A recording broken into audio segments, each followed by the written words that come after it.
Welcome in the latest episode of that SEC podcast. I'm your host, Michael Bratton. I go by SEC Mike on the Twitters, and there he is, everybody's favorite analytics college football professor, the dean, whatever you want to call him. He's a senior editor over at Athlon Sports, Steven Lassan. How's it going, buddy? Mike, it's going great. We've reached the home stretch of the season. Only just a couple weeks left. It's a little sad to say that, but at the same time, it feels like the intensity, the importance every week keeps ramping up. We got a great slate of games this weekend, the playoff. So, man, I can't wait. I hate that we're at the November point of the season, but still a lot still to play out here. Right. So, Steven is going to debut his updated college football playoff projections here in just a minute, his SEC bowl projections, and we usually do the panic meter. We're still going to do some panic meter, but I've asked him, because we're late in the season, some people are just beyond panicked. We're transitioning from panic to firing people. So we're going to get hot seat ranking, and then we're going to preview the upcoming SEC schedule. But before we get to all that, Steven, always got to remind the folks we're brought to you by MyBookie. MyBookie, the online sports book. The website over there is mybookie.ag. Head on over there, sign up for it. The account's totally free. If you want to throw in money, you do that. You put in the promo code THAT, SEC, THAT, SEC over at MyBookie. They will double your initial deposit today. So Steven got his lock of the week, MyBookie lock of the week. He nailed it last week. Listen to Steven. Don't listen to me. I was dumb enough. Could you believe? After watching Oklahoma for 10 weeks, there's still dumbasses like me that said, that looks like a lock right there. You know what? Well, to be fair, I was sweating out that last Tennessee drive that they had at the goal line there, and I was thinking, man, there's got to be some other bettors out there who are sweating this drive out. But, Mike, last week was a tough slate of games. You had some of those that were just 2 or 3 points, some toss-ups. Those are always the hardest ones. So I rolled the dice on Mississippi State for the first time this year to lock it up. And we got it right. So I guess that extra strength and conditioning work that we've been doing is paying off, right? Week 12. It is. And what else is working, Steven? JR, come on, man. What a legend this guy is. He just gifted another membership. Thank you, cousin JR. And this is a wrong week to gift this person. But Georgia Girl 91, you might be my enemy, but you're still a cousin here on that SEC podcast. So appreciate you, cousin JR, once again. But, Steven, we got a lot to get into, so let's dive into it. But I wanted to throw this your way because I think I like to share this sometimes with Shane. I don't think he understands any of it, so I know you appreciate it. This is my updated SEC Scoring Efficiencies, 12 weeks into the season here. And as always, this is why I love this. It's very simple, very, very simple. How many snaps have you taken on the offensive side of the football, and how many points are you scoring? If you score more by fewer snaps, you are all the way on the right over here. If you're Kentucky and it's taking you a ton of snaps to score 80 points at all, you're all the way on the left. Now, same thing for the defense. How many points are you giving up based on how many snaps you are facing? And Tennessee is the elite in this category, giving up very, very, very few points per snap, while Mississippi State can't help but give up points per snap. So breaking that all down, based just on scoring efficiency, which is not the end-all be-all, but I think this is the best measure we have of high-level championship football. Tennessee, Ole Miss, Texas, and Alabama are trending towards the elite category. Kentucky and State are trending towards awful, and basically everybody else is grouped together. What comes to your mind, Steven, as you see this for the first time? I think the first thing that jumps out is the 4 teams in the elite category clustered together. Those are the playoff contenders right now in the SEC, plus Georgia. A little surprised coming into the season. I would just anticipated Georgia being in that same kind of cluster. But as we're seeing it play out this year, they're just not in an elite category in terms of this metric. I would have expected them to be a little bit higher on defense, but kind of shows, I think, where the season is going. Also, I think each time we do this, it seems like South Carolina's kind of creeping in the right direction offensively and defensively in these metrics. So kind of as I think we expected, there's a lot of clustering. I think the playoff contenders are pretty clear. I also think this metric is showing us that South Carolina is probably one of those teams that's going to be dangerous down the stretch here. I think they've got a really good chance to close out the season at 9-3. I think they can run the table the rest of the way. They would be one of those teams, if this was a true 64 team playoff, you would not want to play South Carolina, but definitely seeing some clustering in terms of just kind of representing the standings and kind of where we are in the playoff mix as well. Yeah, and again, this should not be used as the end all be all for everything, but I do think it's fascinating, Stephen, that we got Oklahoma, Missouri, and Auburn clustered together. They're the tightest cluster in this whole thing. And how did those games play out? Like a cluster? Yeah, well said. Well said. I mean, Oklahoma beat Auburn, Missouri beat Oklahoma, and Missouri beat Auburn. But as Hugh Freeze will tell you, 9 out of 9, we would have won 9 of them, but that's not how it worked out. But point being is, I mean, that was a razor-thin margin, literally, between these three. And Oklahoma only beat Auburn because of a pick six. And Missouri only beat Oklahoma because of a scoop and score, and on and on and on. But I just think this is pretty wild. Yeah, it really is. It's funny to see how those games played out in real life and how it's translated to stats like this.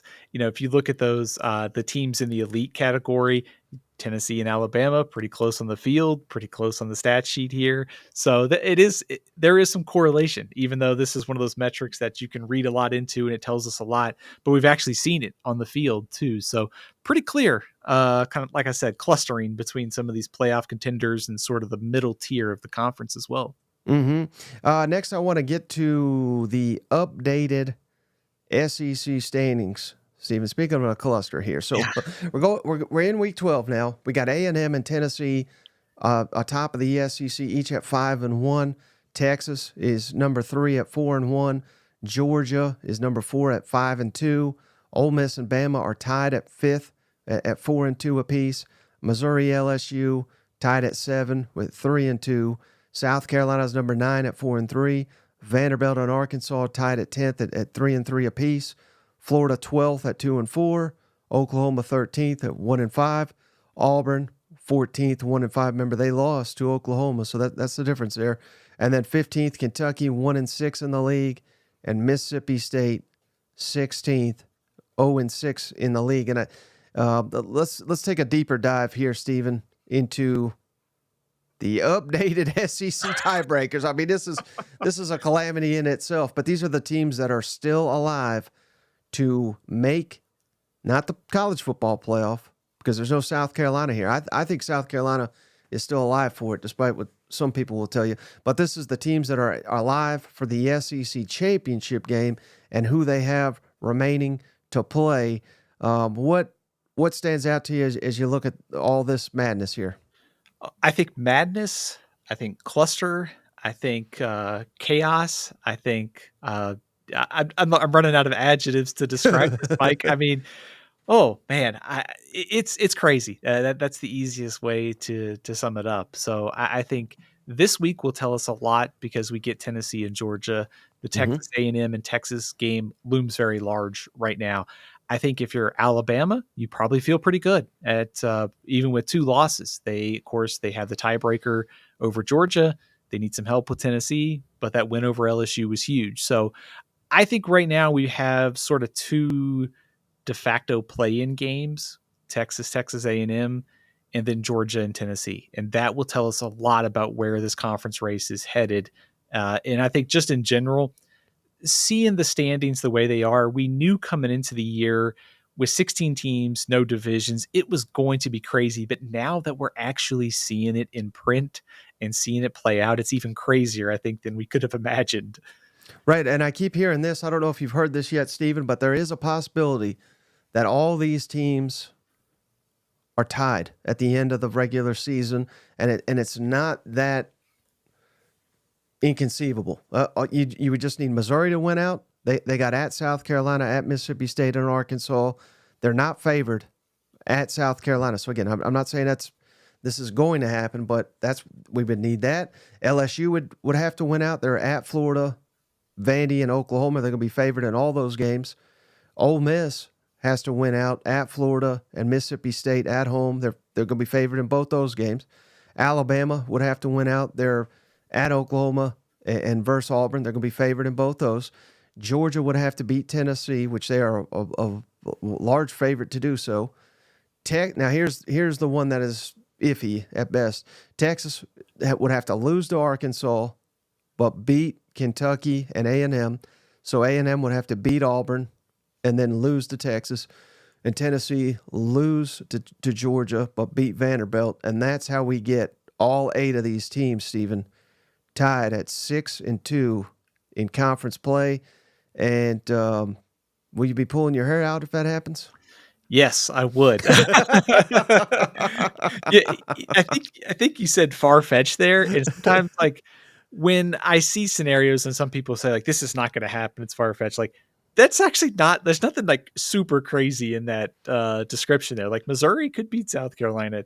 Arkansas could beat Texas. I mean, everybody remembers what happened this year. Like, Vanderbilt beat Alabama. We see upsets every week in this conference, and that's been sort of the theme of college football. It feels very much like the 2007 season where we had a lot of upsets and it was crazy from week to week. So it does seem that's probably unlikely, but there's also like nothing super crazy there from stopping it from happening. So we're going to need to, like I said, the next couple weeks are going to be key, but I suspect we're going to have to dig into the tiebreakers in this one because I'm seeing some 6-2s. A couple of them are going to happen here. Yeah, now I did throw all this at Steven before we got on here, and he said, listen, let's just wait till Georgia, Tennessee, that'll solve itself, and Texas, A&M, that'll solve itself, and all this is foolishness. But, hey, it's fun to talk about, so... hey, before we go any further, I do want to shout out. I can't believe I forgot this. I appreciate you, Cousin Army, for bringing this to our attention. Happy Veterans Day, all the veterans out there. Got a lot of veterans in my family, grandfather, father, cousins, all out there. So shout out all the veterans. Without you, we're not sitting here doing all this. So that needs to be mentioned. I apologize not mentioning that right off the top. Yeah, same here. Just happy Veterans Day, and thank you for your service. And you allow us to do this thing where we're talking 6-2s until 8 teams in the SEC. So thank you. No doubt. All right. So Steven, let's get into it. I'm not going to ask you to break out the 22-page tiebreaker nonsensory here, but let's get into your updated college football playoff projection. And man, oh man, seeing a lot of dogs in the comments. You might want to cover your ears, cover your eyes here. Because Steven's got them Bulldogs out of the playoff after, oh, come on, Steven. One loss here. But again, we'll get to that in a second. Again, we say this every time. I just don't want to confuse people here. But the top 4 is not necessarily the 4 best in the country. It's the highest ranked conference champions. So Steven's got Oregon number 1 as projected Big Ten champion. Texas, number 2, SEC projected champion. Miami, I guess Steven didn't know Miami lost over the weekend, projected ACC champion number 3. BYU should have lost. Ask the Utah AD, there's cheating Big 12 SOBs here. Projected Big 12 champ BYU number 4. And then he's got Ohio State number 5, hosting number 12 Boise State. Penn State number 6, hosting Ole Miss. Ole Miss makes a big jump into the playoff field after their terrific win over Georgia. Tennessee remains in there, number 7, hosting number 10 Indiana. Alabama moved up. They are hosting now Notre Dame. Alabama's 8, Notre Dame's 9. And then on the bubble, as mentioned, Georgia, first team on the bubble. Texas A&M's right there. SMU, Clemson, Iowa State, Pitt. Get the heck out of here with that, Steven. But we also got Missouri and LSU still on the bubble. So I'll shut up. I'll let you explain yourself, Steven. I'll start with a little side note. The ACC, you mentioned Miami. Pat Narduzzi, who's the head coach at Pittsburgh, said today the ACC is the best conference top to bottom. Hey, what sport? I guess he said that with a straight face. But no, in all seriousness, Mike, I agonized over what to do this week because I would favor probably Georgia over Tennessee, but ask me on Wednesday because we're still early in the week and trying to dissect that matchup. If Georgia wins that game, they'll be in the field. I think that puts Tennessee on the bubble. I think there's a very, as we mentioned with the tiebreakers, it's going to get very convoluted here in the SEC, trying to figure out head to head, trying to figure out best wins. You look at Texas' resume, it's a little light on the best wins, but they've got they may end up with just one loss in conference play to Georgia. So I guess all that to be said, Georgia, Tennessee looms very large for positioning within this bracket.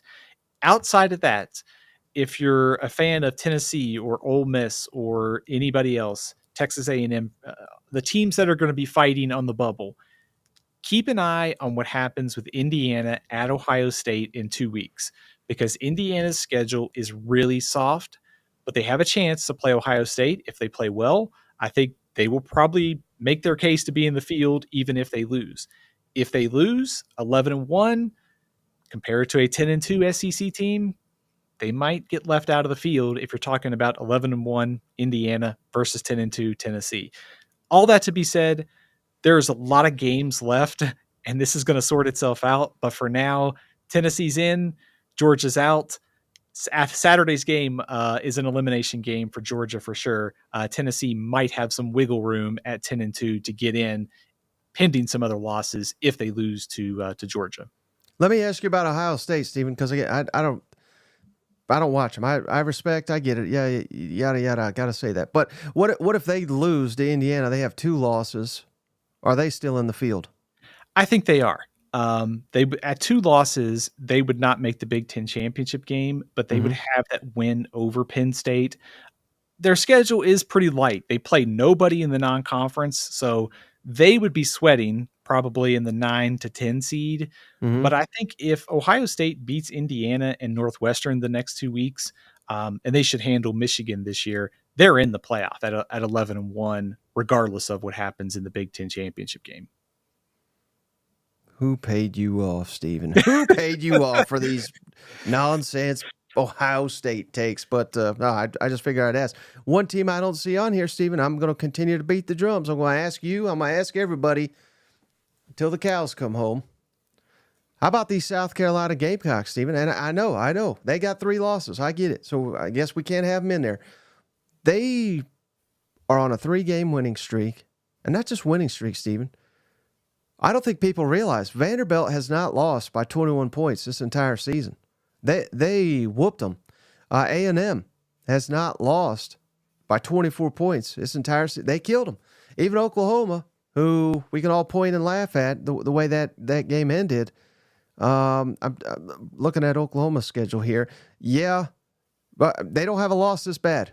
Texas beat them very bad, but not this bad. We are talking elite level of performances, and we've got Missouri that's ranked. We've got Clemson that's ranked.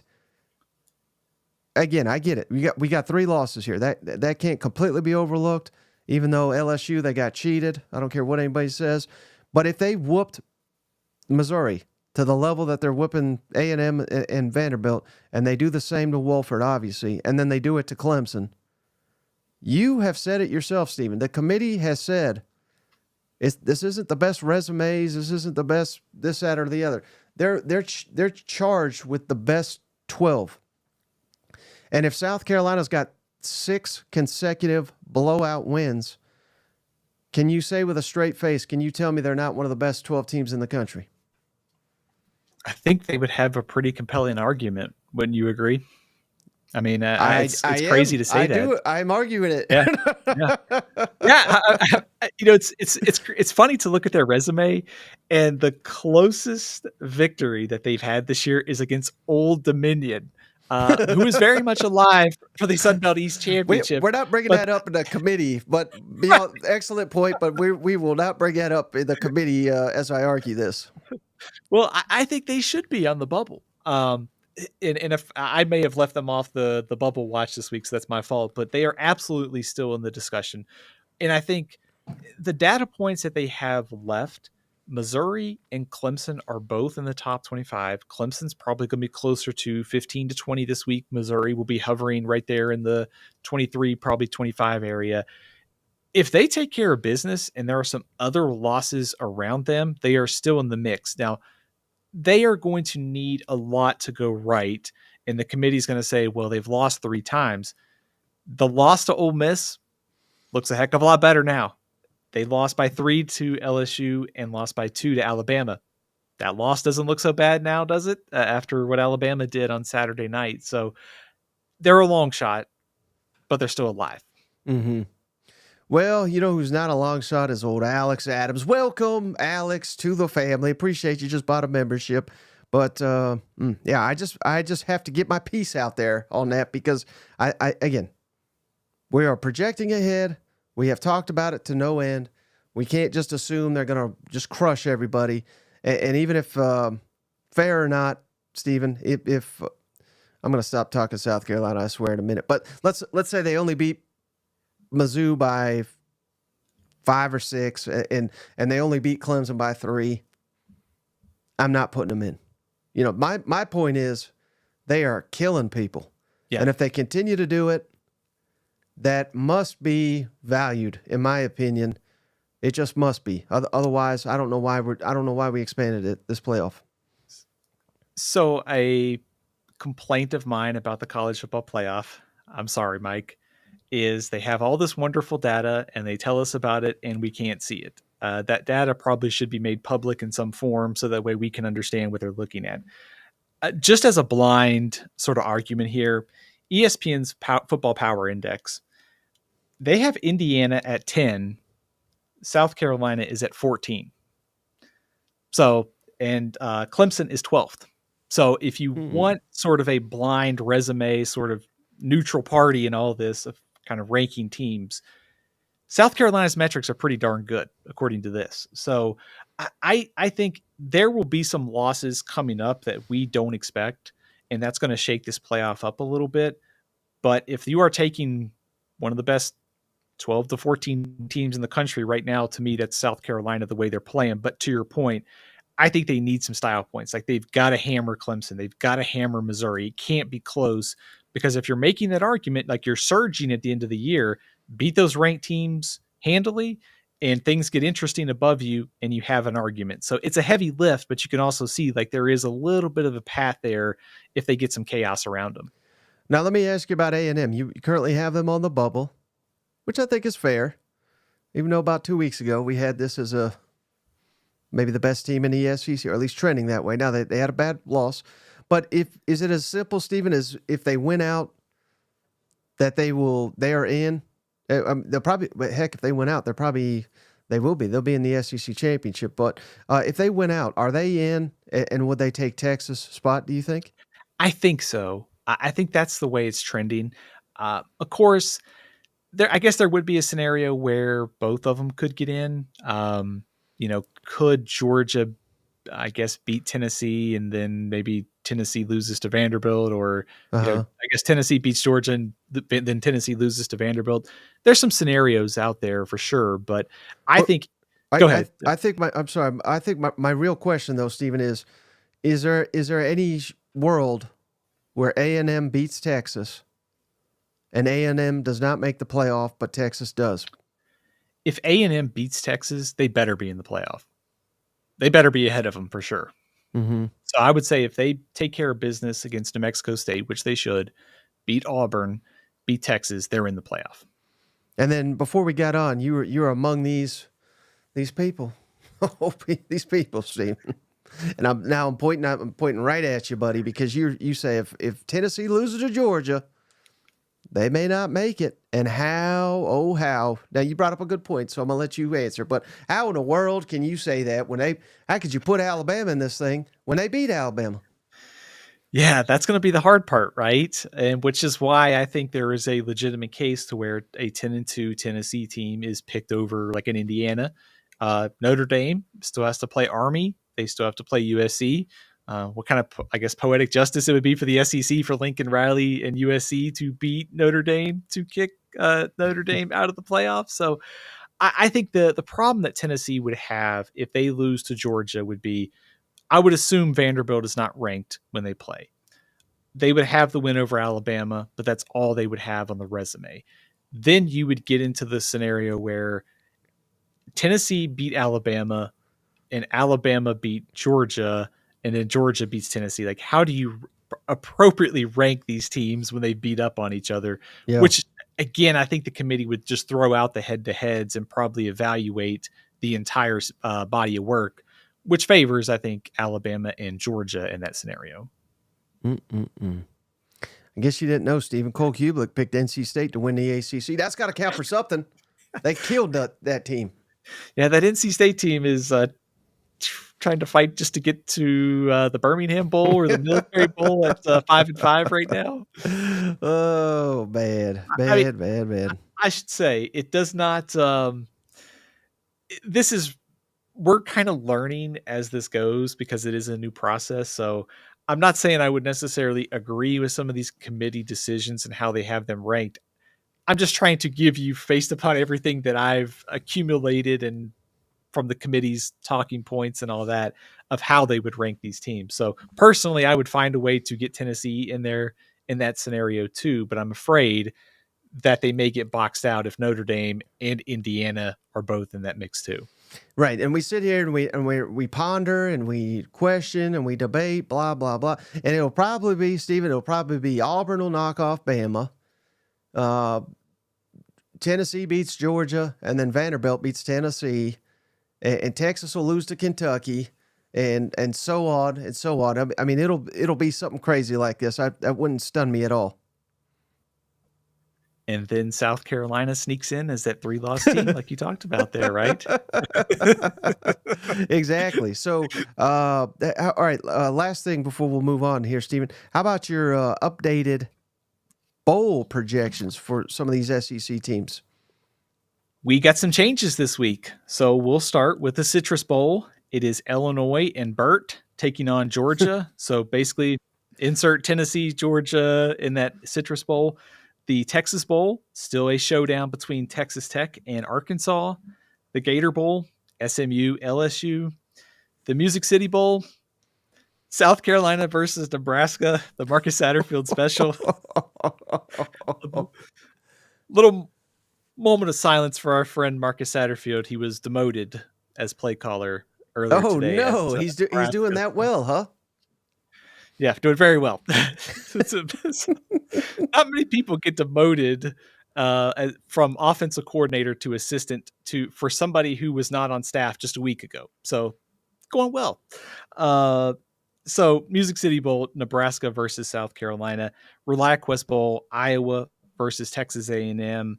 Las Vegas Bowl, Colorado versus Missouri. A couple old Big 12 foes getting back together. And in the Liberty Bowl, we will go with West Virginia versus Vanderbilt. Stephen, if Georgia goes to the Citrus Bowl, who will have more opt-outs? Georgia in the Citrus Bowl or Florida State when they got steamrolled by Georgia in the bowl game last year? It's a good question. I'd probably still say Florida State. Okay. Georgia will have a few. Yeah. I think Florida State's opted out of this year too. They did. Yeah, opted out before the season started. Yeah. Hey, we got a donation here, Stephen, from Aggies, Tacos, and Beer. What if A&M and Texas make the SEC championship game and lose? Will they still get in? So will the loser, if it's back-to-back weeks, A&M? I guess that probably depends on who wins the first round, wouldn't you say? Because if in some, I don't know how this would even happen, but let's say A&M loses to Texas. I think that's the only way this scenario could happen.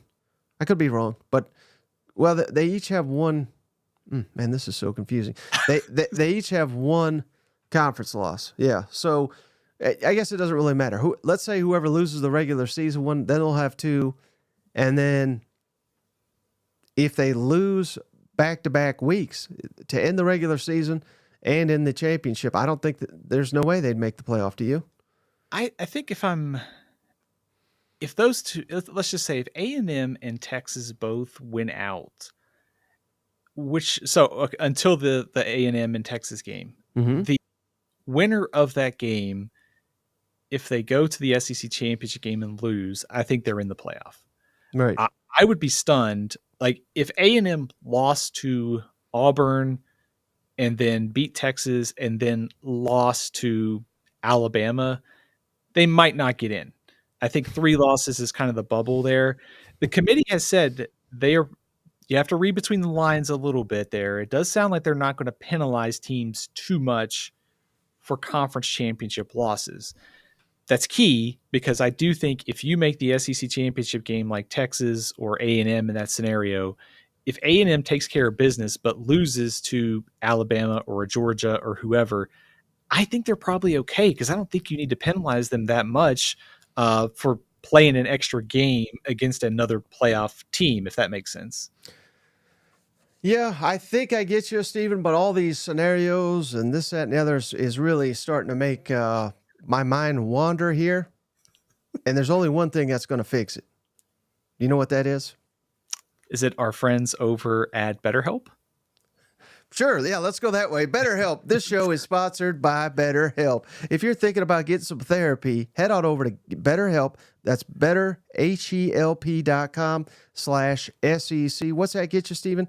10% off your first month. It's an outstanding service. You just go over there, betterhelp.com/SEC, 10% off your first month. And you take a quick questionnaire, and then they get you situated with a licensed professional to help you. And if you don't like them, you can switch to another one at no additional charge over at BetterHelp. Maybe they can explain these scenarios better than we can over at BetterHelp because we need all the help we can get with this season getting wild. You know what, Stephen? Mike, I think our friends over at BetterHelp were needed last night over at my residence because I was sitting here going through all these scenarios and trying to figure out the playoff bracket. And then I was like getting a headache and I was just, BetterHelp would have been a better way to handle that than just like getting really frustrated and, punting basically on figuring this out a week, right? Right. So if you're like Stephen, head on over to betterhelp.com/SEC, get 10% off.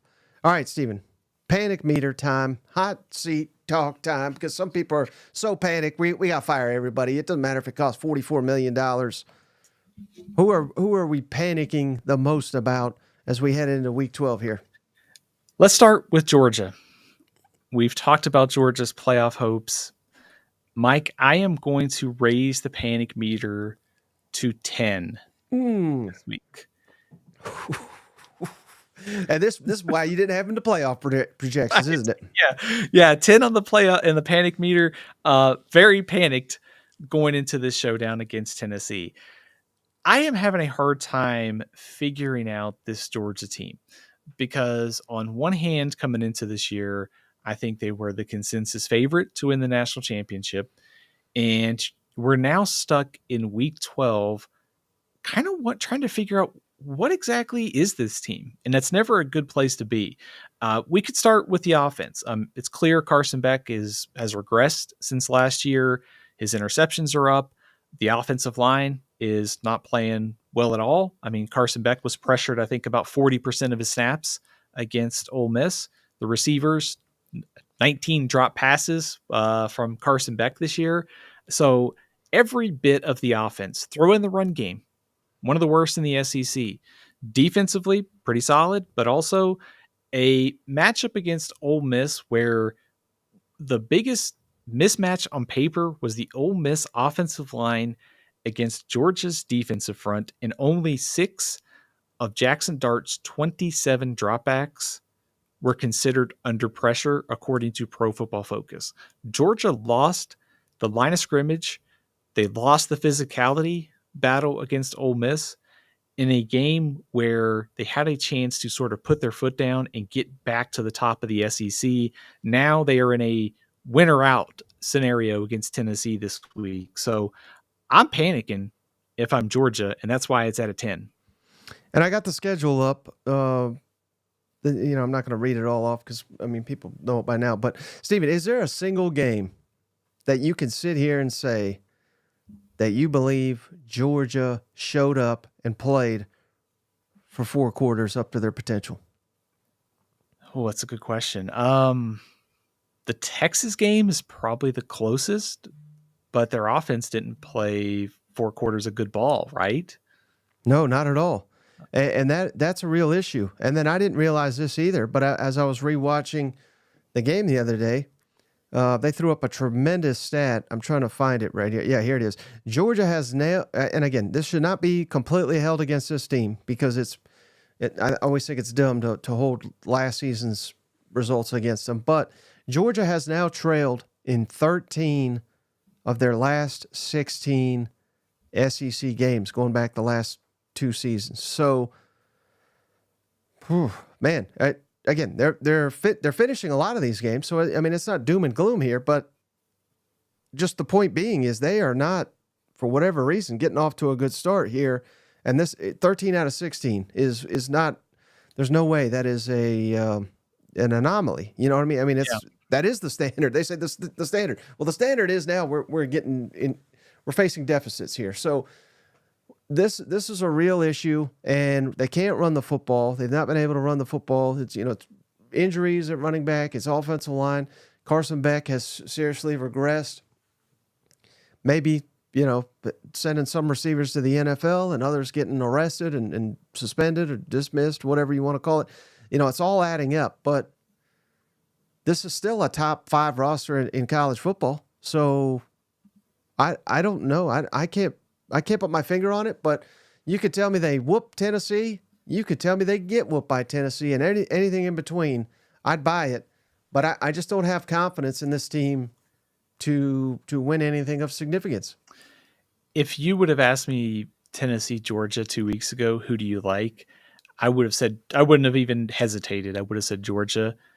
Now I'm not so sure.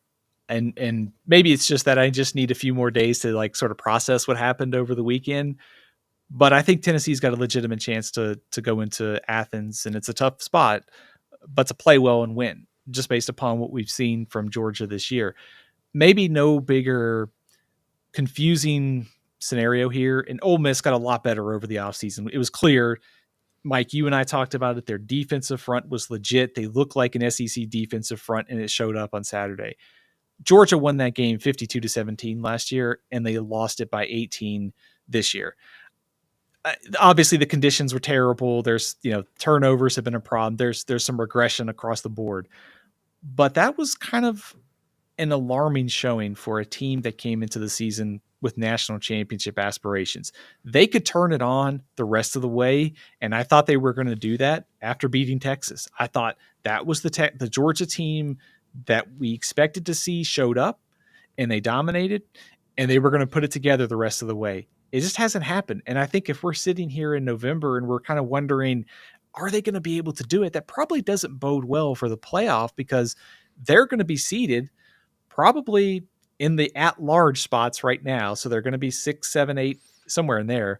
They could get a rematch against Ole Miss. They could play, a Texas. They could play a Penn State. So they're going to have to show up with the Texas defensive showing and the second half of the offense against Clemson to win most of these games. And I think my panic meter is high just because if you have national championship aspirations and we're sitting here November 11th trying to figure out where they are, that's not a good sign for this year's Georgia team. And is there any scenario that if they lose to Tennessee that they could still make the college football playoff? But I would have to imagine there is some, but not a great deal. And the only reason I give it some is because their schedule has been very daunting, in fairness to them. I mean, it's almost equally as difficult as Florida's, yet people don't highlight it because Georgia's so good, or at least perceived to be so good. But is it less than 10%, or if they lose a third game, what percentage out of 100 would you give them to make the playoff? I would probably say about 10%. I think, like you said, the saving sort of data point is the wins over Clemson and Texas. And I assume Clemson will be ranked somewhere in the top 20 tomorrow night, but they would have 2 really solid wins, and their losses would all be to top 10 to 12 type teams. So they have a chance, but it's pretty faint at that point. Mm-hmm. And again, not that that I'm predicting this to happen, Stephen. But let's assume if they lose that game, they're not making the playoff. What do you think what will the offseason be like in Athens? Will they? I would have to imagine coaching change. Not obviously head coach. Or I'm not saying. I mean, it'd be kind of funny if they did fire Kirby. The rest of the SEC would celebrate. Is the point? That'd be the stupidest thing you could do. But I would imagine, staff changes, assistant staff. But do you think they go heavy in the portal, or do they can just consider this a lost year and our method still works? How do you think they would handle it in this 12-team NIL portal era? I'm surprised you haven't started the Decaying Dogs the shirts dynasty. I think they would probably. I think Kirby's track record has been smaller portal classes, and I would assume that probably continues. I think you would see coaching changes, and I think that probably starts at offensive coordinator with Mike Bobo. I think he probably would be fired, and I would guess there will be some other departures in there too. But I would still suspect that it's recruit, development, internal, plus a few portals, not a heavy class. Mm-hmm. Hey, shout out J-Dub, go Big Orange. He's feeling himself. Why shouldn't he be going into this Georgia game now that Steven's got Georgia on a 10 on the panic meter? Welcome to the family, brother. Appreciate you. Where is that little fella? Cousin Shane always takes Monday off, but he'll be back tomorrow. You bet it. He's going to have a smile on his face talking about these damn balls going into Athens. But any other thoughts, Stephen, on Georgia before we move on to a different panic meter team? I think they're very high in the panic meter, Mike, this week, but it could change easily. It would not surprise me to see Georgia show up on Saturday and play well and take care of business. So it's a week-to-week sport, and that's what makes this panic meter interesting, because Georgia could be at a 0 by this time next week. Yeah. Oh, yeah. Let me put it this way to you, Stephen. If the Texas style defense shows up and Carson Beck has 0 turnovers, they'll kill Tennessee, don't you think? Or I shouldn't say kill, but like comfortably, let's say cover the spread. The spread's 10 points. Yeah. I was surprised that the spread was that high to begin with, but I would take Georgia by more than a touchdown, I think. Yeah. Yeah. Okay. I think that's fair. Trying to butter up them dogs, Stephen. All right. Who's next on the panic meter here? Let's go with LSU, another team that lost the high-profile showdown on Saturday. And I hate to sound like a broken record, but we are going to put the panic meter at a 10. Steven's panicked over here. It's the end of the season. You got some anxiety built up. I get it. So I'm just trying to feed the college football beast here, Mike. Mm-hmm. And I'm seeing a lot of LSU fans worried about this program after Saturday night's game. Just a sort of big picture thought here. I was sure as heck that after the Texas A&M game, LSU would play better on defense, and especially against Jalen Milroe, especially after he did the same thing to LSU last season. Not the case. Obviously, Jalen Milroe was awesome on Saturday night, and he carried Alabama to that victory. There was a very feeling of being sort of unprepared, a feeling that they were pushed around by Alabama. Remember, this Alabama defense has been a question mark all season, and they came in, they scored their only touchdown at the very end of the game. So it felt like Alabama and Kalen DeBoer made a significant jump over these last 2 weeks in getting ready for this matchup. We can go down the list. I mean, turnovers by Garrett Nussmeier, pressure that Alabama was able to get, the running game. Caden Durham pops off a 45-yard run on his first carry, completely silent the rest of the night. Defense struggles again. I mean, this is a team that had chance to get a big victory, win out, and make the college football playoff. And now you kind of wonder how they're going to finish the season here, because they got a tricky road game against Florida. They get Diego Pavia and Vanderbilt. And then, of course, they finish with Oklahoma. So I know there was a lot of turnover and questions, but there's a real chance that they finish maybe 8-4 here. And I think that ends up being pretty disappointing for LSU. Mm-hmm. And fair or not, Stephen, they are one really two bad flags, and one Ole Miss cashing in a red zone trip, or them not scoring there in the overtime, away from being a 5-loss team with 3 to play. And I don't know. I mean, I'm right there with you, because I thought LSU would win this game. I don't know what in the hell's wrong with me, Steven. I was out on LSU all off season, and then they won a couple games, and then I got suckered in and said, "Oh man, they have done a 180 under Blake Baker." Even though I also said he's not an elite coordinator. I was buying into the BS. And Garrett Nussmeyer, oh my goodness, he's going to be a first round pick. He's playing his rear end off, and now he has just self-destructed. But I guess the point where I'm trying to, this has been a long road, like Kirby says. It's waves, it's waves. But this is who I thought LSU was originally. So I'm not too panicked, but if I'm an LSU fan, I am panicked, because you said it there. I mean, 2 weeks to prepare. One guy put on a master class of coaching. One guy came out in the press and he was like, "You're probably wondering what we did for 2 weeks." I've wondered. I mean, it's like was he on vacation for 2 weeks? I don't understand what the hell that was all about. But he was recruiting with Hugh. I mean, this is bad. This is really bad. And my worst fear with LSU was that this was just Jaden Daniels propping them up. And how in the world Brian Kelly didn't get more heat, I'll never know. I was the only one saying it. He had this dynamic player, and many players on offense. Their offense was on par with 2019 LSU last year, but their defense was on par with Vanderbilt 2019. Or whoever's the worst team in the country was that year. They were that bad, and they lost 3 games with that offense. Meanwhile, they should have probably at least made the playoff, and I think they should have won it with that offense. But it was just so bad, and I'm afraid for LSU that Brian Kelly just got exposed for what he is, and I'm not saying he's like Hugh Freeze level bad. I think he's very good, but I think it is.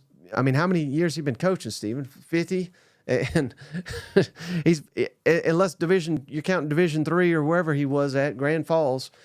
Unless you're counting those, he's never won a title, and I think it showcased itself why on Saturday night.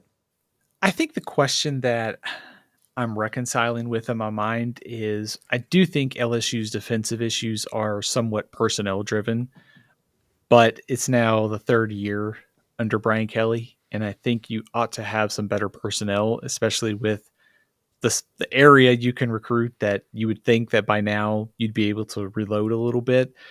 And on the margins, they are better defensively this year, not a lot, which tells me that it probably is a personnel thing. The other part of this is, and I'm kind of questioning now, like, can Brian Kelly get LSU from like here to here?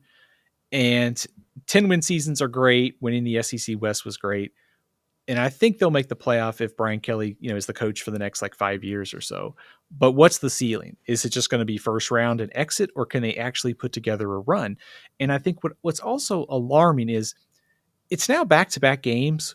They lost by 29 points on Saturday, 15 to Texas A&M, and they lost to a bad USC team. Just to get dominated like they have in the last 6 quarters or so is a really alarming sign, I think, as we go forward the rest of the year. Because I think there's a chance they lose on Saturday to Florida. Mm-hmm. So talk about, finishing out on a high note. You lose that game, you win the last 2, you still get to 8-4, but it's a clear step back. And I think there's a lot of questions about direction as well. Yeah, and no doubt. I mean, this was year 3, Steven, and it's year 1 for DeBoer. Yeah. And that is an indictment as well. Just the epic fashion of that spanking in Tiger Stadium. It was, I thought rolling out that Tiger was going to be the most pathetic thing we saw on Saturday night, but it was Brian Kelly's team and his coaching. You know what? It's one thing to lose like 31-27 or 29-26 or something. It's another to get dominated 42-13. And it's not just like, hey, Emma scored a couple of times late and they poured it on. No, they dominated, and they dominated the physical, the coaching, the quarterback play. Like every question that we had about Alabama coming into that game, it felt like DeBoer and his staff had an answer for, and LSU just didn't. Mm-hmm. Well, you know who's always got an answer here, Steven? Cousin Rick. Thanks, cuz. What a guy. What a guy. Thank you, Rick. He says, Georgia, Ole Miss, LSU, and Tennessee should hold a tiebreaker. Circle firing squad. Oh, no, we're killing people here, Rick. Survivor plays winner of Texas A&M game. So gig 'em, says Cousin Rick. I appreciate you. But, yeah, we might need some. That might be less convoluted than the current format they have given us for some insane reason. What about the scenarios that it could get to like a, what is it? Like some like leagues go to like a draw, or they use like the sports source analytics stuff. That's like actually, here's a good question. Of all the teams that are in the mix to make the championship game, who would you want to see play? Like forget everything. What would be the best matchup in Atlanta? Here's all the teams again: Tennessee, A&M, Texas, Georgia, Alabama, Ole Miss, LSU, Missouri. The best matchup, I think. The only problem here, Steven, I mean, the one I really want to see, we're going to see it the week prior. So Texas A&M, Texas. That's the one I want. I don't want to see it 2 weeks in a row, though. So the winner of that game, this is kind of a cheap answer, I guess. The winner of that game and the winner of Tennessee, Georgia. I think that those are I think you got to throw Ole Miss in there. Yeah, let me change my answer. Ole Miss against. Oh man, there's three I really want to see. So I think Ole Miss is fine not getting in because they want the bye. I don't even know if they'd get a home game, but let's assume the Grove or even if they're on the road, I think they're fine. The first round going on the road, so we'll take Ole Miss out, even though they're red hot. Yeah, give me the winner of Tennessee, Georgia, and the winner of Texas A&M. That's who I want to see in the SEC championship. I could get on board with that. I could also get on board with seeing Jalen Monroe play like a very good Texas A&M defensive front. Mm-hmm. I will also throw this out there. This is maybe a bit of a hot take. Do you think Ole Miss could actually win the national championship this year? Yeah, absolutely. I think they can. Yeah. I think they can. And I think they're well positioned to do it if they can get some of these guys that are banged up, if they can get them back. They're not even healthy. So they got a bye week, which is fantastic for them. But let's see. The only problem is sometimes you're red hot. You go into a bye, you kind of lose it. I'm not saying that'll happen. I hope it doesn't happen, but that would be the only thing holding me back here. The worst possible scenario would be for Ole Miss to win this game, get over the hump, and then lose to Florida or Mississippi State, right? I mean, that's like but I do think, and I hope it wasn't like too hot of a take on this, but I do think that Ole Miss could be one of those teams that if they're seeded 6, 7, 8, wherever they are, the firepower, the ways they can hurt you offensively, and also a defense that is pretty dang good. And so I think they're probably one of the more balanced teams in the playoff, and I would not want to play them if I'm like a Penn State or Notre Dame or Indiana for sure. I mean, it feels like Ole Miss gets hot, they can make a run pretty far in this thing. Mm-hmm. And when you say balanced, you just mean excellent offense, excellent defense, right? Yeah, great defense to go with a good offense. Like some of these teams, you see them there. Like Penn State's got some questions offensively; they're pretty productive, but there've been some times they faltered. See the Ohio State game; like it feels like the balance that Ole Miss has with the good defense and great offense, I think would be hard to beat. Because I was trying to think about this, Steven. I don't know that there's a team, I'm trying to rattle my brain here, that is really good throwing and passing this year in the SEC. It's more or less like one or the other. Texas is elite throwing the football, they can't run. Tennessee is elite running the football, they can't pass. Ole Miss can't run the football, they can pass. I mean, it's like all these. So the question is going to be for me when we're talking like championships and these playoffs, like if Alabama gets in, make Milroe beat you with his arm, can he do it? I don't know. Make Nico beat you with his arm, can he do it? I don't know. I mean, I would make Ole Miss try to run the ball on me. Because I don't think they can do it. Logan Diggs could come back later this year and help maybe. Mm-hmm. I guess Henry Parrish is probably going to be out for the rest of the year. But yeah, no, I think every team that's in the playoff this year, and I think this is something that's fascinating and also makes you want to like pull your hair out trying to figure this out, is they're all vulnerable. Like I don't see Oregon. I really like what I see at Oregon, but they're also vulnerable. Ohio State is, Texas. I mean, all these teams are, which it comes down, I think, to matchups.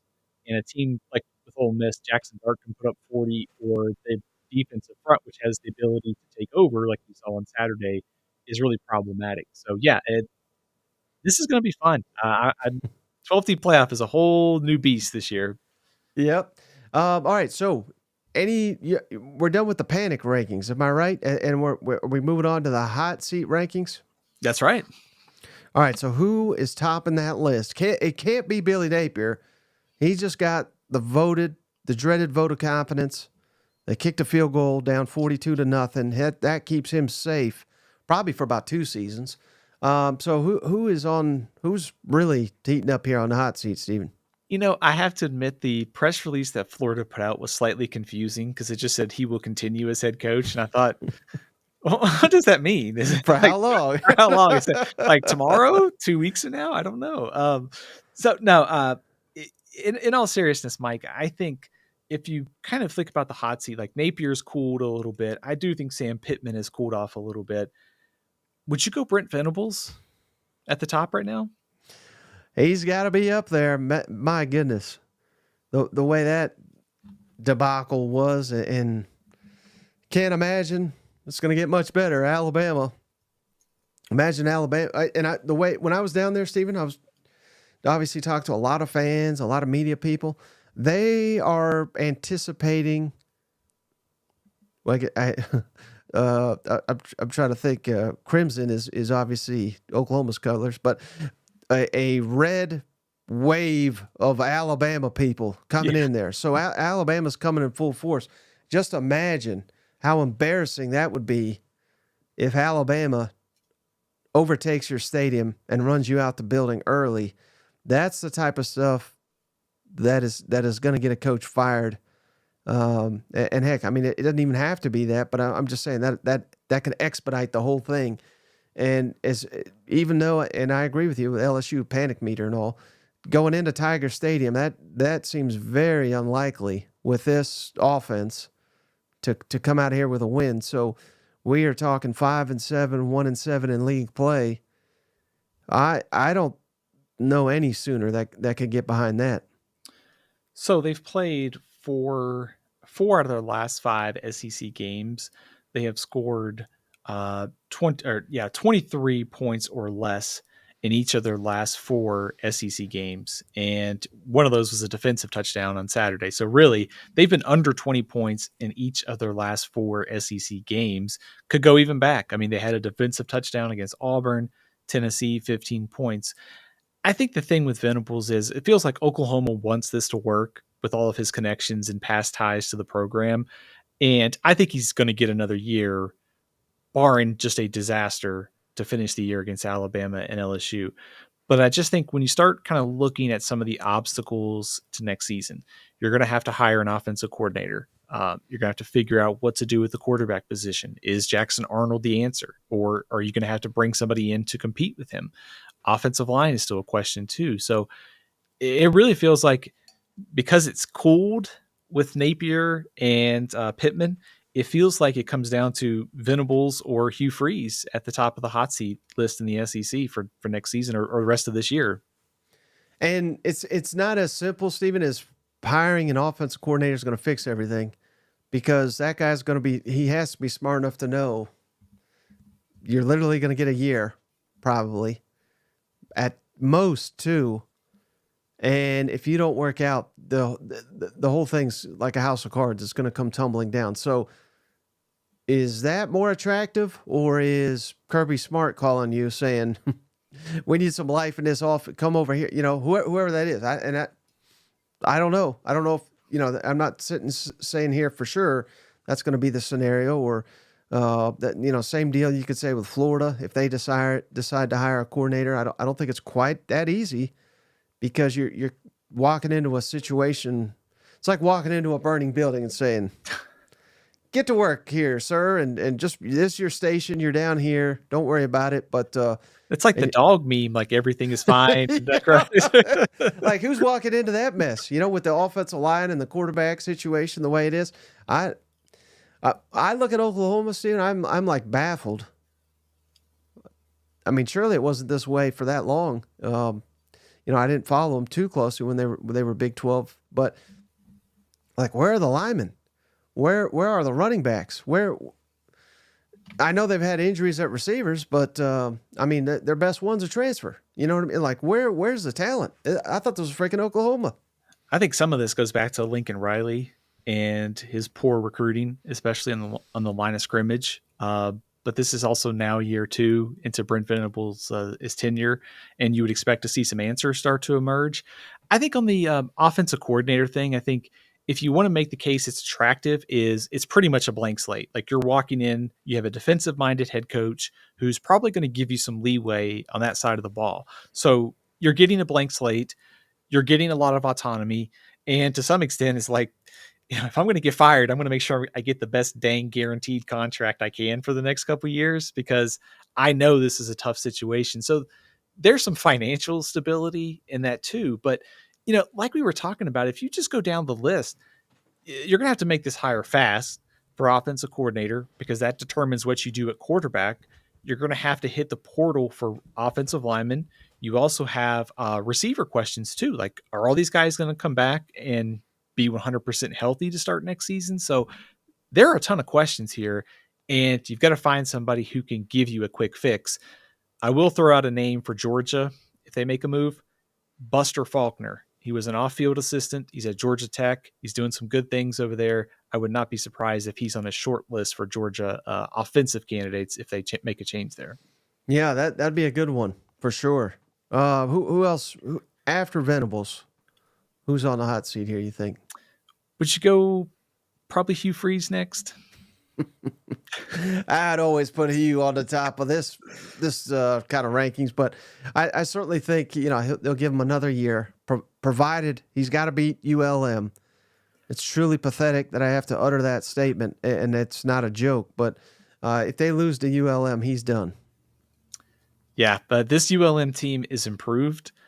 But there is no excuse to lose to this ULM team, because they're not anywhere near as good as New Mexico State was last year that won at Auburn. I think pretty safe to say Hugh Freeze is going to get another year. You're banking on just roster plus recruiting being the big selling point to turn things around next season. And, I buy the talent getting better. I still have questions of what's going to happen at quarterback next year. Are they going to be able to just take the offensive line, take the defense? Are they going to be able to get that much better to go from, 4 wins to 9? And I think I have a lot of skepticism about his ability to do that. Yeah, but on the flip side, Steven, again, clearly everybody knows, listen to this show, my thoughts, Hugh Freeze. I don't need to rehash them. But next season, what's the schedule look like? Arkansas on the road, Oklahoma on the road, Vanderbilt on the road. On paper, of course, these were all winnable games this year, but on paper, those are winnable games. And you get at home Georgia, Mizzou, Kentucky, Alabama, and Auburn. They're always a little frisky, if you want to use that word. The years they get Georgia and Alabama at home, so there will be a massive road trip at A&M.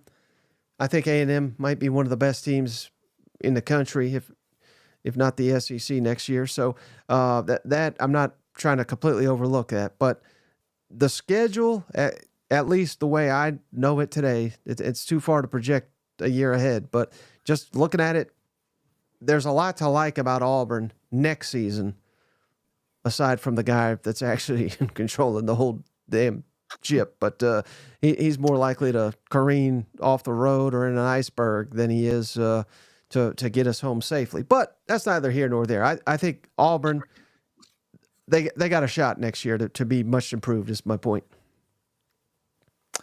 Well, if it's coming from you, I believe it. Then, if you're saying Auburn's going to be a lot better next year, I'll believe it. It's just funny thinking about the schedule for next year and you think about, okay, if Sam Pittman comes back, which I think Arkansas should beat Louisiana Tech, 6 wins. He's probably coming back if that's the scenario. And you talk about how Arkansas, Oklahoma, Auburn, Florida could all have coaches on the hot seat, maybe one other one in there too. This is going to be a crazy 2025 in the SEC for coaching changes if this continues as we expect. We got a bold take from Matthew. He says Auburn's going 3-9 next season, which, man, I would celebrate Hugh's demise. I'll tell you that. All right, who else? Anyone? How about? Did you see this, Steven? Mark Stoops came out and said, "Hey, I ain't walking away," and I think a lot of people took that as, "Oh yeah, Mark Stoops, he's coming back. Yeah, all right." I mean, not really. I think they're like, "Damn it, he's coming back." But from what I know, his relationship with the AD is awful, just like it was for Calipari. And all that really says to me, and I've also heard,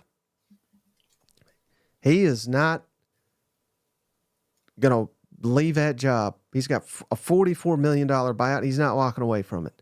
And he is not going to give the satisfaction of that AD to give him to quit or resign or retire, whatever you want to call it, and then to not have to pay him. So I think that was more about, you better fire me if you want me gone, because I'm getting that $44 million. That is how I interpreted it too. Given the buyout, it probably seems pretty steep for Kentucky to fire Mark Stoops. Yeah. But at the same time, that his wording of that and the fact that it's coming up now tells me that there's some chatter going on out there. And it's telling me, he's like, hey, this is public. Like, I'm not walking away. I'm getting my money. So if you want to get rid of me, I'm not stepping down. You're going to have to fire me and you're going to have to pay me. So that seems very, he seems like he is telegraphing exactly his public intentions on perhaps what we might be looking at for Kentucky down the road. Yeah. And I don't imagine Kentucky's ever going to pay that for him, but who knows? There's always a rich booster out there, Steven. If John Summerall is saying, hey, I'm going to Auburn, someone may pick up the phone and say, we can't let that happen. So I want old Jimmy. I think old Jimmy Sexton he wanted that to be known. My client is not walking away. So I'm throwing him on the heap, even though I think he should probably be on the hot seat, but because of that $44 million, I don't know that he really is. Is there anyone other than Venables, Freeze, or Stoops? I think, Napier, I think, is pretty safe for 2025. If we believe that ambiguous statement, I think Pittman's the other one, but I'm kind of giving Pittman already the victory over Louisiana Tech, which gets him to 6 in a bowl game. And that probably brings him back unless he just decides he wants to retire at the end of this year. So that would be the other one I would watch for this offseason, I think. Yeah. Yeah. I mean, wild times, Steven. Wild times with all these coaching contracts. And not only that, but we have uncertainty with these house settlement and NIL and transfer portal. So all those factors make this a wild, wild time. And I remember, Steven, I don't remember if you knew this, and hopefully you didn't write one of these because I'm not calling you out, but I am thinking of a couple people that said COVID year, there's not going to be any firings. People, they can't afford it. There's no way this happens. And about 6 coaches got fired that year. So they will find the money if they want change. I tell you that. Yeah, I think right now we haven't had a Power 5 or Power 4 coach get fired this year. And I think all of those obstacles, the portal, the early signing period was moved up, the transfer portal window is in there too. You've got the house settlement looming. There's a lot of change right now in college football, but it also wouldn't take much for that domino effect to start falling this year. What happens if Arkansas would open up? What would happen if Florida did change athletic directors in the next couple of weeks? Could change coaches too. It wouldn't take much, but also I think this year is sort of unique because of all that kind of uncertainty. But once there is certainty, you can bet that there will be a lot of change next year. And it goes beyond the SEC. I mean, Mike Norvell at Florida State, Lincoln Riley at USC. There's going to be a lot of change next year if it's quiet this year. Yeah. I know I 100% agree, Stephen. And if they are going to buy out Stoops, they may have to reach out to our friends over at Cornbread Hemp. Come on, local Kentucky business sponsoring the show. We appreciate you. Cornbreadhemp.com/SEC will get you 30% off your first order over at Cornbread Hemp. What is this cornbread you keep talking about? America's first ever USDA organic THC gummies. I love the CBD sleep gummies. They help me stay asleep. That's the biggest problem I have, Stephen, is staying asleep throughout the night. But ever since I started taking these CBD sleep gummies from cornbreadhemp.com, it has helped me tremendously. I just ordered a new batch. They get you a month's supply per order. So again, cornbreadhemp.com/SEC, get you 30% off your entire order. Help the show, help small business in the South here out of the great state of Kentucky with that promo SEC over at cornbreadhemp.com. People who could use a gift bag of cornbread hemp this week. Steven, as he works on his college football playoff projections. Billy Napier might be sleeping better, but think how much better he could be sleeping with some cornbread hemp. He's got the press release. He's coming back. Mark Stoops too. They could take a few of those. He's like living it up. You got to pay me $40 million to walk away. So I think it's a couple of these coaches, particularly Napier. He's eating some of these before he's making some of these decisions. You can't tell me otherwise. You know what? I mean, scared money don't make money, but I don't know. Maybe he forgot that over in Louisiana when he came to Gainesville, right? I think he must have, Stephen. So, all right, let's get into it. Week 12. I can't believe it's week 12 already, Stephen. SEC previews here.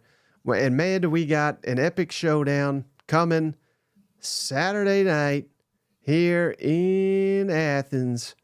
The college game day is going to be on hand for the night game. Georgia's a 10-point favorite. But look at those footballs, Stephen. A lot of footballs favoring Tennessee here. What's your early read on Tennessee at Georgia? If we still had the East, this would be the battle for the East. Now it's quite possibly a battle for a playoff spot. Absolutely. I think that's the first thing that stands out to me is the stakes are extremely high. You've got Tennessee potentially trying to change the trajectory of this series, a series that Georgia has dominated by the last 7 meetings, and they've all been fairly one-sided. So a chance for Tennessee to shake things up, but also for Tennessee to knock out Georgia once and for all this year, because at 3 losses, it's probably going to be difficult to get in. I think just on a matchup front, there's 2 areas that I'm watching, and one is just blanket line of scrimmage. How does Tennessee's offensive line hold up against Georgia's front? Georgia didn't play well on defensive front, offensive line on Saturday. Does that change against Tennessee? Because Tennessee and James Pierce and that pass rush, they're going to come after Carson Beck. And if they get to Carson Beck, they're probably going to create turnovers, which leads to some short fields for Tennessee. If I'm Georgia, I want to stop Dylan Sampson, and I want Nico to beat me through the air on the road. Like the fact that he connected with a big play on Saturday. Wish we could have seen him a little bit longer to kind of see where he is after the Kentucky game. But to me, it's quarterbacks, as basic as this sounds, and then line of scrimmage. Which one of those wins out? Because those 2 groups, they match up in an interesting way, and the quarterbacks have been up and down this year. Yeah, and do you buy into anything with the recent history, like you were saying? I mean, that's all I heard last week, Stephen, because everything was telling me to pick Ole Miss over Georgia. But Kiffin can't win a big game. Ain't you ever watched Kiffin play? Big whiffing Kiffin, yada, yada, yada. It didn't matter anything. So how much stock do you put into it that Georgia has dominated Tennessee ever since Josh Dobbs, Juwan Jennings? Georgia has completely, not even by a little bit, but completely dominated Tennessee. I put some stock into it. I also think it feels like Tennessee is more equipped this year to handle the challenge, especially at the line of scrimmage. And with the pass rush and the defensive line that Tennessee has, I mean, it's the best in a couple years, at least for Tennessee. So it feels like with their combination of line of scrimmage, and the ability to get after the quarterback, that they can create some havoc here. And of course, with Georgia's questions coming into this game too. So a little bit on the series, but also I think we have to go with what we're seeing right now, which is kind of a Georgia team. We don't know where they are, and Tennessee matches up, I think, pretty well with the Bulldogs right now. Mm-hmm. And I know it's early. We assuming that Nico plays in this game, right? Based on the early read, right? I think so. I think based upon what Heupel said after the game and today, I think he's playing on Saturday. Mm-hmm. And obviously, without him, I think it's a different story. I don't know there's much of a way Tennessee can win. Although stranger things have happened, but yeah, I like that you said that though, Steve, because I've seen some Tennessee fans are like, oh man, oh buddy, we're going into Georgia. They got their backs against the wall. This is gonna be rowdy. This is the worst case scenario. I just think that is the weakest minded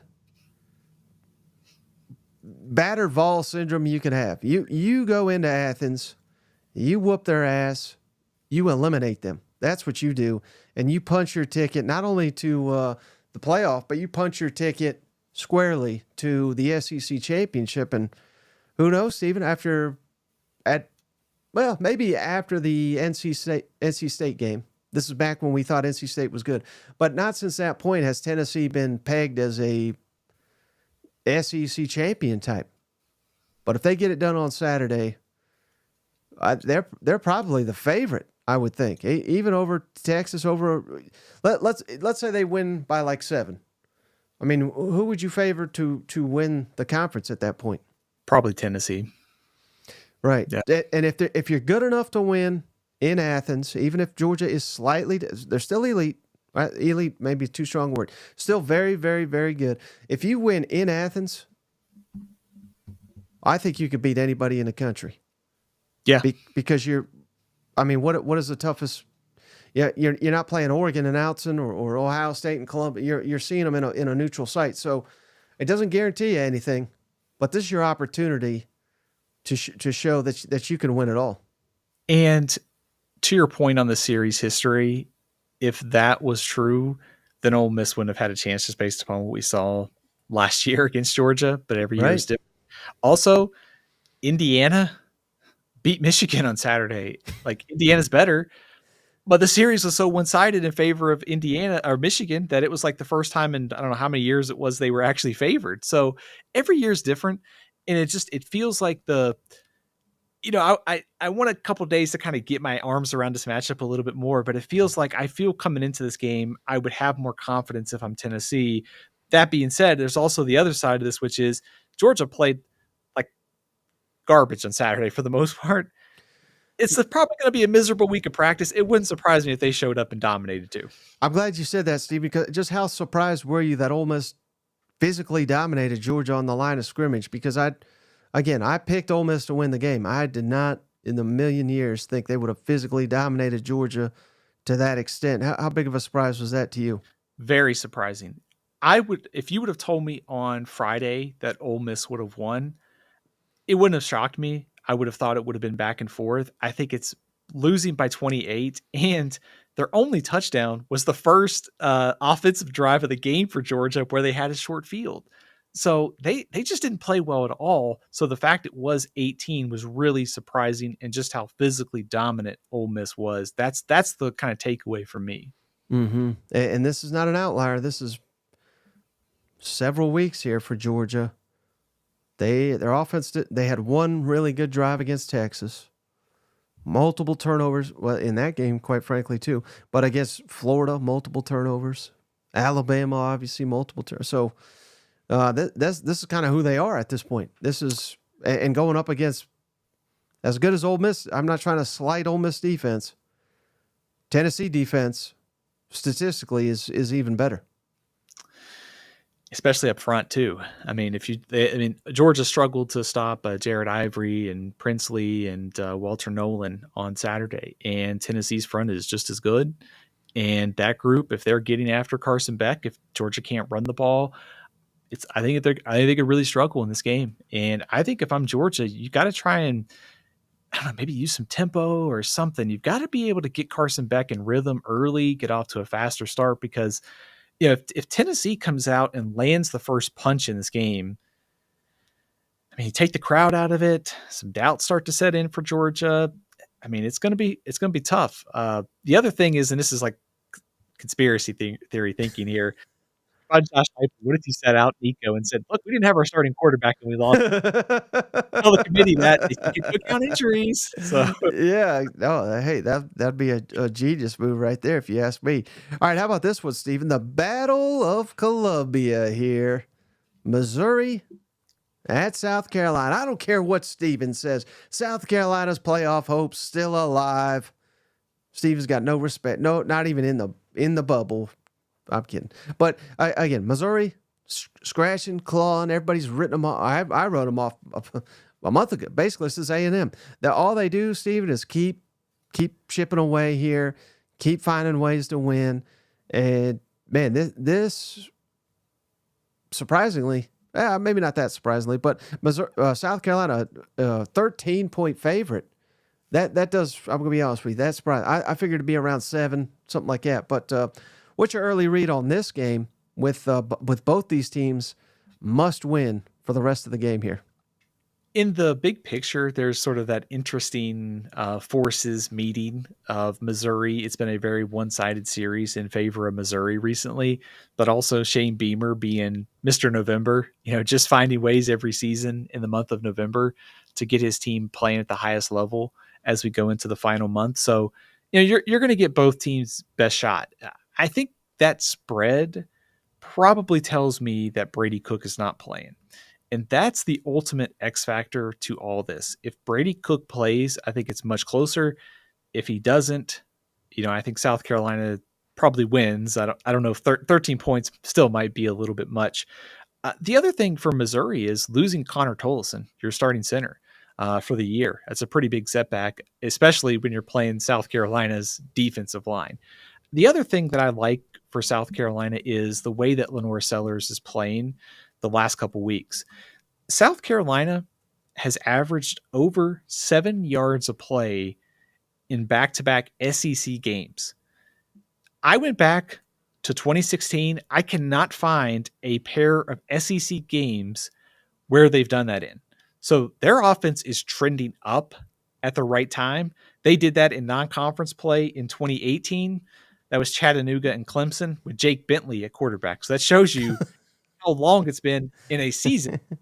I've gone back to 2016. I can't find another scenario in there in SEC play. So their offense is really trending up. But I love the matchup of South Carolina's defensive front against that Missouri run game. And then, of course, how does Sellers' growth continue against this Missouri defense? Yeah, and man, what a reference there. Jake Bentley. He was the original Ryan Williams. I don't know if you remember that, but he's supposed to be his high school prom. They kept saying he's a starting quarterback. It was wild, but I'm trying to look it up. I'm not finding it here. At least it's difficult to talk and look it up. But yeah, no, this is, you said it there. Missouri has owned South Carolina, and if my memory serves, this isn't one of these series like we just referenced Georgia, Tennessee. Georgia's been favored in all these games against Tennessee. It has not necessarily been that way. I mean, some of these games, South Carolina's been favored. And yet, you'd think it'd be more 50-50, but it is, Drink has never lost, even going back to his Appalachian State days. He's never lost against the Gamecocks. So take that for what it's worth. But, yeah, I mean, I'm expecting a battle here. And I don't think that, I know we have reached the point, Stephen, where it's like, you can't deny Missouri. How can you deny them until you put them away? They're going to be, I mean, I put them away about 6 times against Oklahoma, and they won that freaking game somehow. So, yeah, I anticipate, South Carolina playing well and doing enough to get the win, but I am not counting Missouri out, not after last week.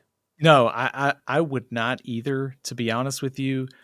After I saw Billy Bowman take that in for a touchdown, I was like, Oklahoma's going to win, right? And then, of course, like the chaos erupted in the last couple minutes of that game. But I think, if anything, if I'm Missouri, I would take away from that game is, I mean, number one, their defense can hang in there on Saturday. But number two, I do think the time to get Drew Pine ready between Alabama and Oklahoma, now, granted, they started off pretty slow.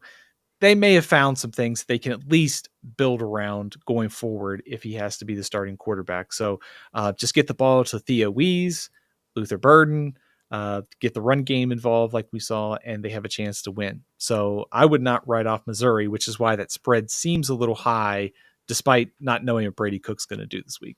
Right. And just imagine if he comes back, how hard they're going to play for him.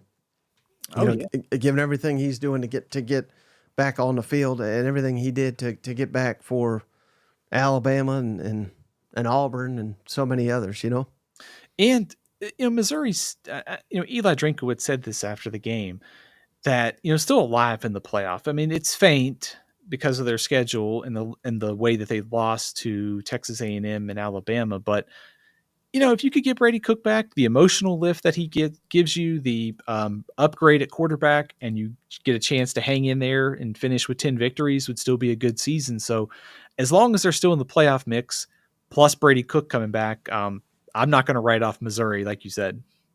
Yeah, Craig says, Willie B, where Dorkowitz goes to die, he's got a better winning percentage than Beamer in that stadium. So I don't understand comments like that. That's you're messing with the wrong guy there. Man, what's like the equivalent for this game? Because, Drinkowitz, it's like he had the blanket. Took a shot at Bob Stoops last week. Yeah. You've got Beamer with the sunglasses. Like, we need something between these two coaches after the game, regardless of who wins. Oh yeah. Yeah. Something maybe like Mouth of the South over there. I don't know. I mean, Beamer he'll go off too, Yeah. Win or lose. I'm a fan of his, but he's a little whiny. You can talk that talk when you've won 3 games in a row, including crushing Texas A&M by 24 and Vanderbilt by 21, right? Did you happen to catch his post-game presser, Stephen, after the Vanderbilt win? I did not get a chance to see that. I mean, I defend this guy. I think he's a good coach. I usually don't get it, but there's so many people hate him, and I see why. You know what I mean? Like, so he goes to the podium. He's bitching that there's not water for him. And there's always water up here. Where's the water? Someone that was a little weird. And then he's taking questions, and someone from the state paper or whatever, he's asking him a question. He said, 2 years ago, it wasn't even you, it was someone else over there, but they wrote an article about how the program's going backwards because we ain't favored by enough against Vanderbilt. And he's like, that was journalistic. The worst journalistic I've ever seen. And then he keeps saying, he's like, I know you didn't write it. I'm like, why in the hell are you bringing this up? You just won a game by 21 points. Stop your bitching. I just had to get that out there because this is ridiculous. I mean, come on, you're making $8-9 million. You can't handle someone writing a little article on you. I mean, it's pathetic. That's like Butch Jones used to, be like ultra sensitive over anything. I don't know if I would. I don't know if I'd challenge the water bottle thing. We've seen some SEC coaches struggle with the water bottle. You're tempting fate there. No doubt. All right, how about this one, Steven? This one could be a real nail biter. You already kind of hinted at it. LSU at Florida, and the spread is only 5.5. It didn't really surprise me, surprise some people. So based on that 5.5, I assume that we're thinking DJ Lagway comes back for this game because no offense to the what's his name, Warner, but Florida's not winning any SEC games with him unless they're playing amazing on defense and running the ball incredibly well. But what's your early read on this one? Yeah, I think so too. I think that spread, and I think Napier has been semi-optimistic about Lagway coming back. That spread is telling me there's a good chance that he suits up on Saturday. There's 2 matchups in this game that I've got my eye on. The first one is Florida's rushing attack against LSU's rush defense. LSU giving up about 200 rushing yards a game in SEC play. there could be some favorable matchups in there for Florida. Jackson, Baugh, if Montrell Johnson comes back, there are opportunities, I think, to move the ball on the ground, play a little bit lower possession game, keep the ball away from Garrett Nussmeier. If you're LSU, the thing that gives you a lot of optimism is your passing game should be able to move the ball against a very thin Florida secondary. We just saw Texas kind of have its way with Florida's defensive back. So you've got two interesting battles, but also in the bigger picture here, teams that fall out of the playoff race, I wonder what the motivation will be. And I think on the other side, you have a Florida team that, yes, Billy Napier's been on the hot seat. Yes, they're hit with injuries, but they keep fighting. They're at home. They could get DJ Lagway back. This is a very dangerous game, I think, for LSU. Which coach do you think needs this one more? Because it obviously very different scenarios. I'm not putting Brian Kelly on the hot seat, but that talk will begin, I think, maybe not among the administration, but the fans, if he loses this game. Meanwhile, if Napier can win it, I think I'll still be calling him out. Yeah, I promise you that. But most people will be saying, "Oh, this is our guy." So which coach do you think needs this more? Because I think both of them kind of need it to silence any doubters out there. I think if Florida wins this game, they're going to a bowl game because I think they're beating Florida State at the end of the year. I think Brian Kelly probably needs it more because it probably wouldn't look very good to follow up that loss to Alabama against I don't want to say bad Florida team, but clearly not one of the best teams in the SEC or, in the playoff mix. Like, it's one thing to go on the road and lose to Tennessee if you're LSU after playing Alabama, but to lose to a beat up Florida team that's, lost to Miami in pretty bad fashion, got handled by A&M. I know they're fighting, but I don't think a loss against Florida would sit very well. And that gets you at 4 losses already this year. I think Brian Kelly needs to take care of business on Saturday. Yeah, no, I would agree with that. I just think this is all of a sudden this is interesting, and of course, people may forget, but both these jobs were open at the same time. Billy Napier made it. It was no secret. He was kicking ass down there at Louisiana. He wanted this job, and the first couple of years they were saying, "Oh, buddy, glad we didn't hire that guy. Let him go to Florida." Now all of a sudden. Ooh, I mean that has been an annual talking point, and I've not heard it this year. I'm sure it'll be mentioned at some point, but yeah, I mean this is an opportunity for Napier to kind of swing that back a little bit, I think. Yeah, motivation, I think, maybe to prove LSU wrong, but also, and I don't think the pressure is 100% off by any means because Florida's got a lot of issues right now, but because it seems like he's safe the rest of the way, he's kind of playing with house money a little bit. I mean, all the injuries, no one expects you to win. You're an underdog. So if you can steal one, beat Florida State. I mean, even if it's the Birmingham Bowl or the Gasparilla Bowl, that's a heck of a way to finish the season. And maybe you can close fast on the recruiting trail. So motivation for Billy Napier to beat a team that I'm sure he wanted to coach when he was at Louisiana, probably pretty high. Mm-hmm. Yeah, and we can't forget this is a rivalry that both want to claim is not a rivalry. But the only thing that's kind of depressing here, and that's probably way too strong a word, but oftentimes this is a game of epic proportions, and it's just these are the games. This week, what Tennessee Georgia is. Oftentimes that's what this game was, and it's not been that for a while. So I hope we can get back there, and the only way we get it there is for Florida to start winning its fair share in this series. Yeah, things have changed because of realignment and the divisions being different, but this has been a pretty crazy series. I mean, shoes flying through the air at the end of the Dan Bowl. But no, to your point, a lot of this with Florida Georgia. Florida, Tennessee was close this year.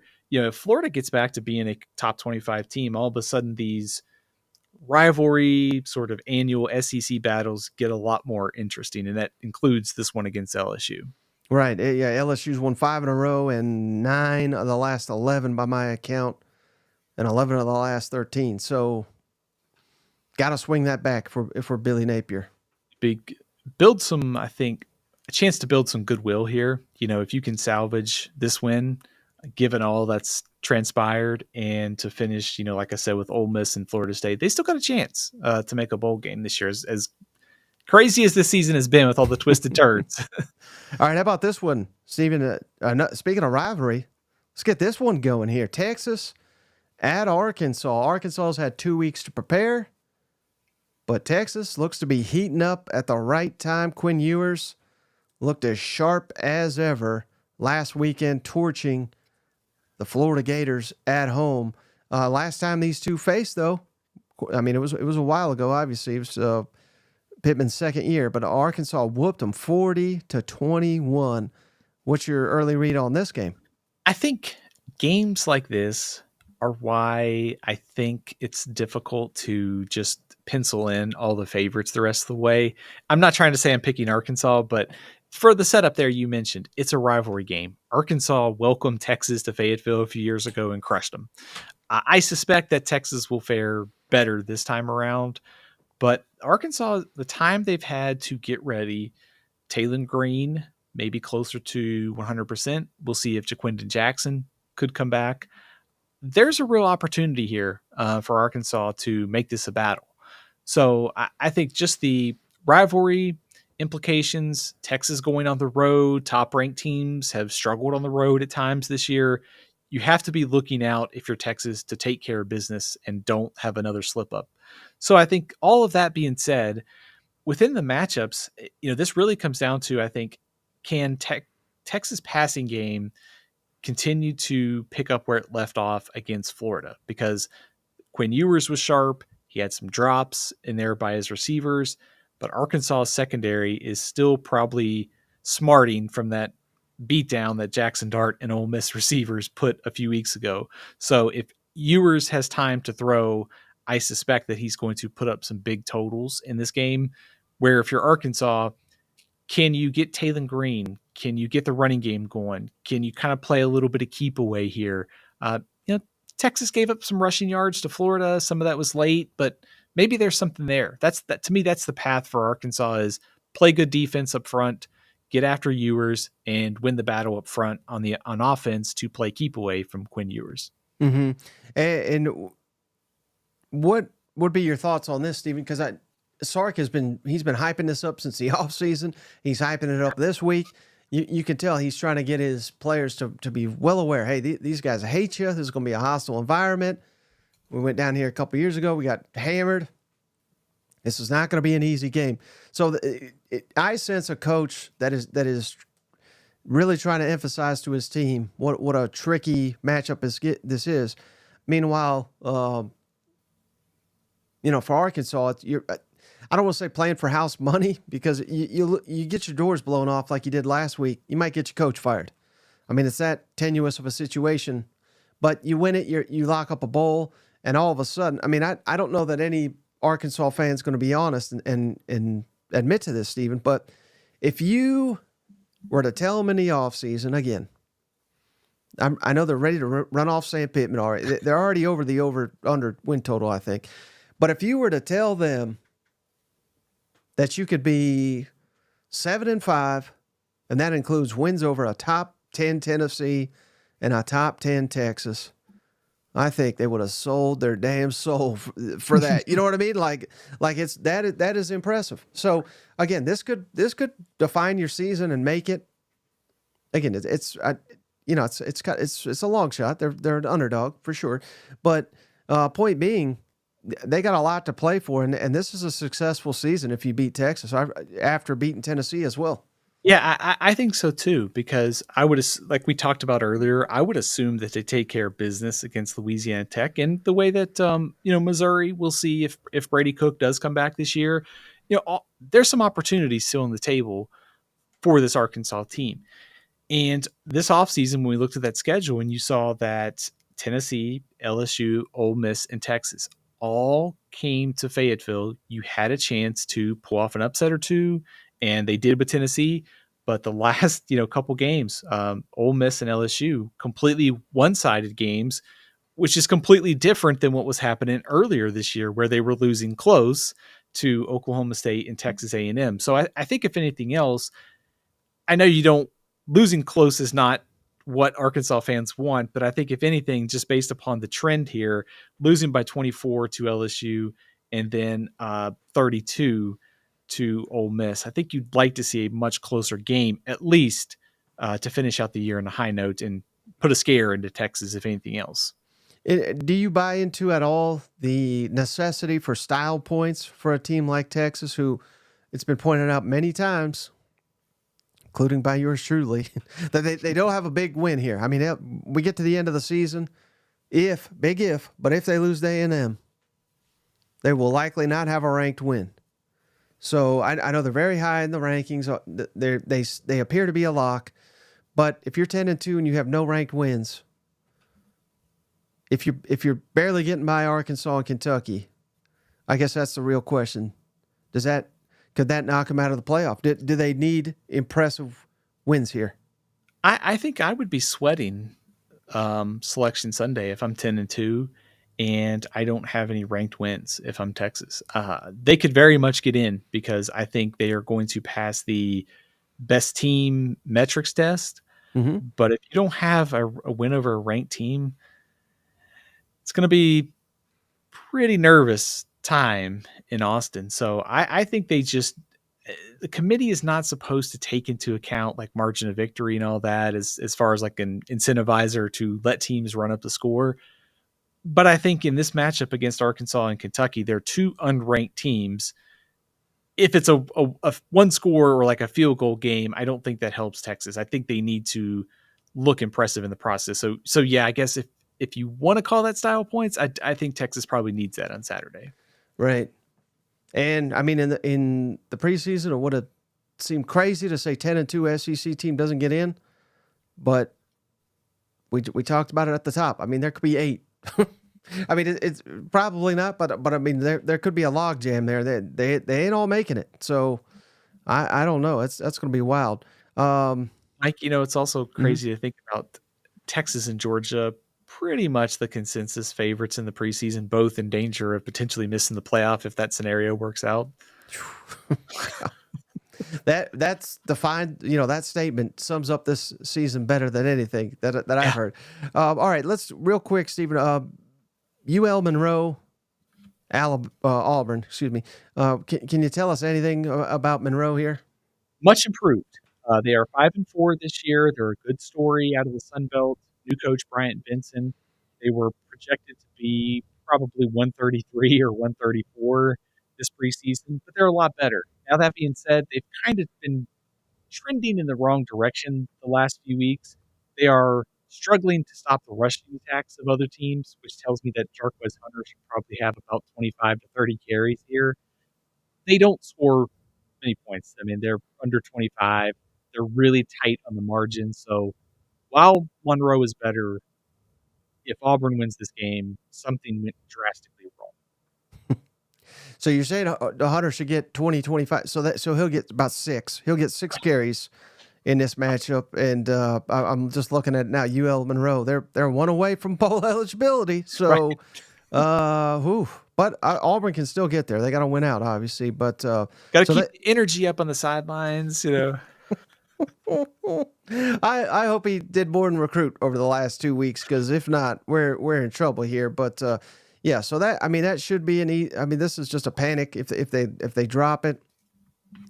What about Murray State? There, I'm looking. They're 1-9. I mean, my goodness, Kentucky's got to win this one.